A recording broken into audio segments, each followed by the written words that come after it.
All right, hello. Welcome to a test to see if this works.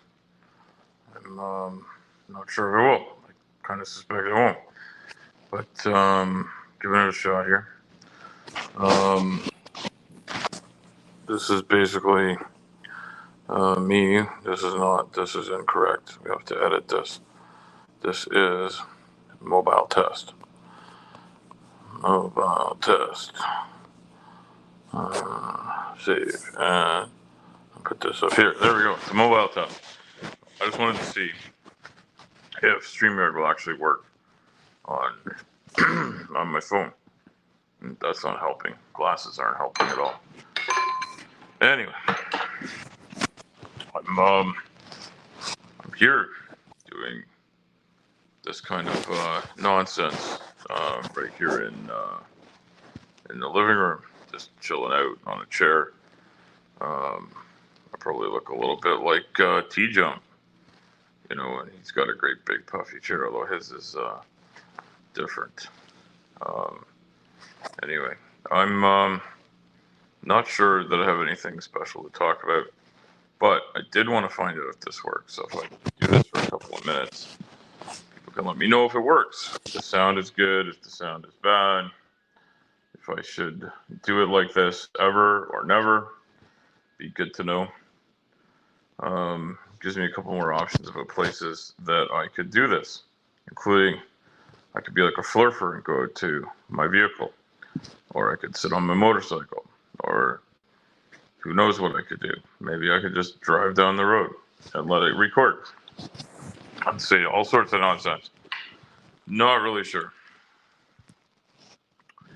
All right, so should I say something interesting?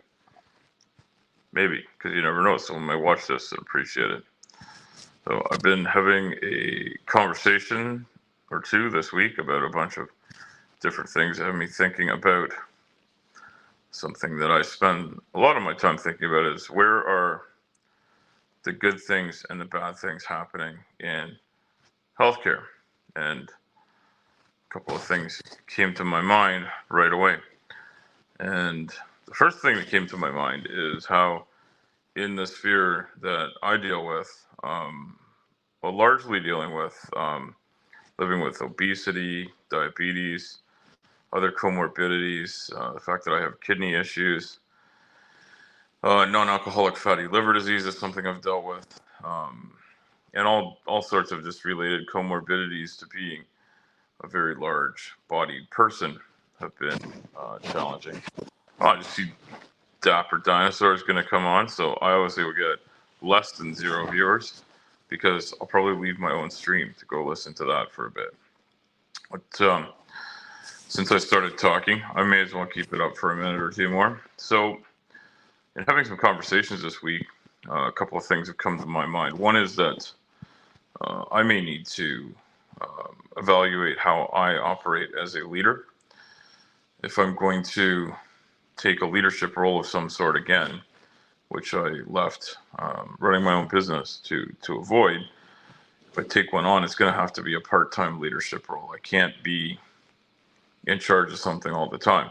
But that doesn't mean I can't do leadery things when I'm involved. I also realized that there's a major lack of male patients in the spheres that I deal with that are speaking out. There's not a lack of male patients that need help. There's just less of a presence of outspoken male patients in terms of self-advocacy and group advocacy, and that's something that I found interesting. We often hear about places where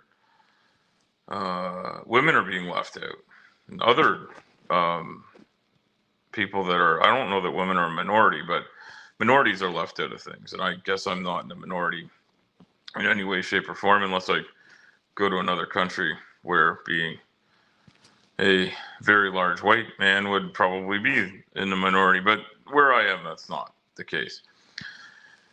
But it is quite striking to me when I go to these things that they go out of their way to try and balance out the numbers, but they have so much trouble finding male participants. So what I'd like to do is invite male participants to join. Hey, look at the trees. Welcome. Welcome. It's good to see you here. So I'm interested in people. If you're interested in commenting and you're male or female and you think you know why it is that men don't want to come forward and speak up either for themselves, for ourselves as a group, and the whole group. I'm speaking for humans. I'm not willing to, I guess, pigeonhole myself into advocacy for just one type of human. I want to advocate for all of them. But if I advocate for all of them, that means that any sort of niche group is included in that. But if we don't have actual representation, we may be missing what people actually need, because individuals that represent smaller groups or larger groups that just aren't vocal or haven't been given a voice are missing something. So I'd really like to fix that. And I've had a number of conversations with people that have indicated that what I've noticed anecdotally is not anecdotal. It is statistically true. So if you happen to be male, or you know a male who's dealing with health issues, who isn't advocating for themselves, or isn't willing to come forward and actually even see a doctor, say something about it. Start a conversation. A lot of stuff that I've dealt with in a very tangential way, where I haven't gotten deeply involved, are things like the Distinguished Gentleman's Ride, which deals with male health issues and male mental health. And I've enjoyed going on those motorcycle rides and sending a few dollars their way. But that just kind of rings a bell, and lets people know there's something to talk about.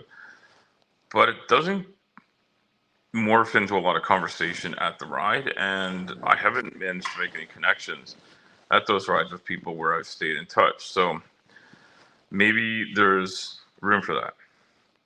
I also thought about, since I'm a motorcyclist and enjoy riding, that maybe what I should do is see if there's more guys like me that are big guys living with obesity, maybe other comorbidities, that want to get together for some rides or some chats, or maybe there's no geographical connection, so the rides might be independent, but the conversation afterwards can be something that keeps on going. Maybe find other connections. Maybe that's where men want to meet, is on one thing, and conversations can spill into other things.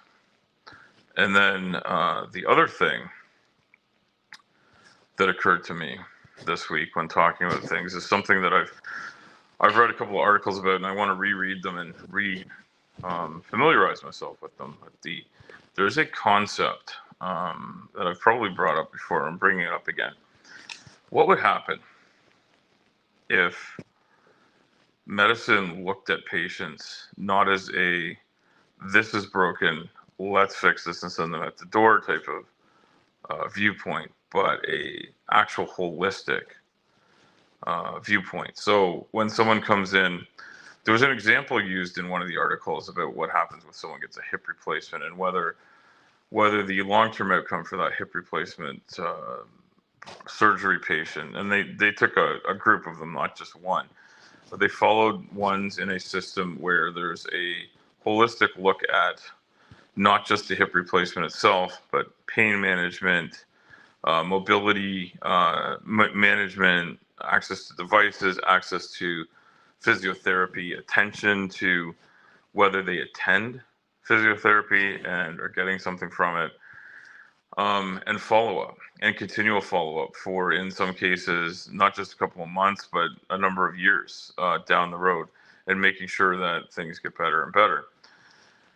And looking at other things that go with it, and the things that a patient may need help with, in terms of getting around until they get around with the new hip, and also any sorts of things that go wrong afterwards. And in a lot of cases, what I understand, and I don't know if this is true Canada-wide, but I understand that this is a case, is like, if you have that hip replacement and get, say, an infection in the hospital before you leave, they'll treat the infection in the hospital. And if you get home and you start having signs of infection right after, you have to go back to the emergency room as though you have a brand new problem. The idea that that would be different from what I've experienced working in private business, gives me a thought that there's something wrong with the system. I think that if something like that happens, you should get taken right back in.